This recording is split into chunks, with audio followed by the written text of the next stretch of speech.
চাচি শাশুড়ির বাসার আয়োজনে ইফতারে আমরা কি কি করেছিলাম, কি কি খেয়েছিলাম তা নিয়ে থাকবে আমার আজকের এই ছোট্ট মিনি ব্লগটায়। হ্যালো, আসসালামু আলাইকুম everyone, welcome to my new blog তুমি আর আমি। একটা কাজে আমরা এসেছিলাম আমার শ্বশুর বাড়িতে। ওইখান থেকে আমার চাচা শ্বশুর আমাদেরকে দেখে বললো আজকের ইফতারটা তাদের সাথেই করতে হবে, যার জন্য আসলে চাচির বাসায় ইফতারের আয়োজন। আর খুব অল্প সময়ের মধ্যেই এত কিছু করেছে। প্রথমেই আমাদেরকে দেখে পেঁয়াজুর ডালটাকে মাখিয়ে নিচ্ছে পেঁয়াজু ভাজার জন্য। চাচি চিকেন রোলগুলো ফ্রোজেন করে রেখেছিল, যার জন্য আমাদেরকে দেখে এগুলো নামিয়ে ফেললো ভাজার জন্য। এই তো মোটামুটি ইফতারের আয়োজন রেডি করে ফেলছে। এখন জাস্ট ভাজাভাজির কাজটা করবে। আর এখানে আলুর চপ বানানোর জন্য আলুটাকে ম্যাশ করে নিয়েছে, এখন জাস্ট মাখাবে। আর বেগুনগুলোকেও কেটে নিয়েছে। এখানে চিকেন রোলগুলোকে ভাজা হচ্ছে একে একে করে। নামাজ পড়ে এখানে আপনার ভাইয়া বসে একটু রেস্ট করছে। আর এখানে আমরা এসেছিলাম চাচাকে দেখার জন্য। চাচার শরীরটা একটু খারাপ ছিল, যার জন্য চাচার সাথে দেখা করতে এসেছে। আর চাচা আমাদেরকে আটকিয়ে ফেলেছে ইফতারের জন্য।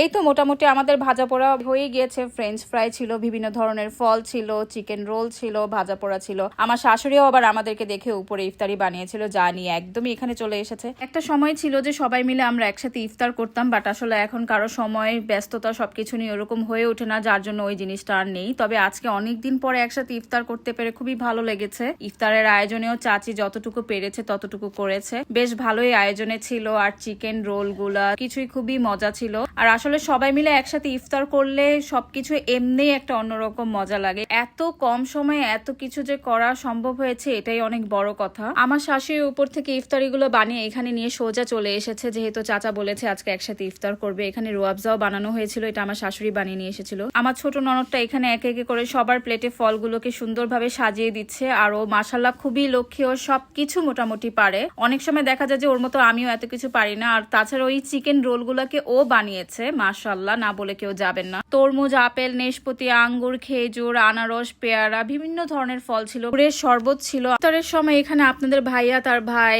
আমার শ্বশুর, আমার চাচা শ্বশুর সবাই সহ একসাথে এইভাবে বসেছিলাম আমরা ইফতার করার জন্য। আমার আজকের ব্লগটা এই পর্যন্তই। ভিডিওটা কেমন লেগেছে অবশ্যই আমাকে কমেন্ট বক্সে জানাবেন। আপনাদের সাথে আমার দেখা হবে আমার নেক্সট ব্লগে। ততক্ষণে আল্লাহ হাফেজ।